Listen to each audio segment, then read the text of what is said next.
خب در خدمت یکی از زیباجی‌های عزیزمون هستیم. چند وقت عزیزم شما جراحی انجام دادین؟ تقریبا 1 ماه و 3-4 روز میشه. 1 ماه و 3-4 روزه. چه عملی انجام دادین؟ سانترال لب انجام دادم و خیلی راضی بودم.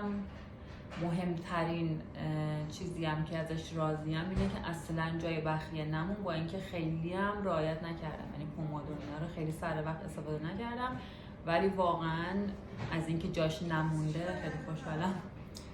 دوره نقاهت چند روز بود؟ دوره نقاهت استراحت کردی؟ نه من هم حرف زدم، هم کلی خندیدم، هم سر کار رفتم. میگم واقعا هم خیلی نتونستم پمادون استفاده کنم. موقع عمل درد نداشتی؟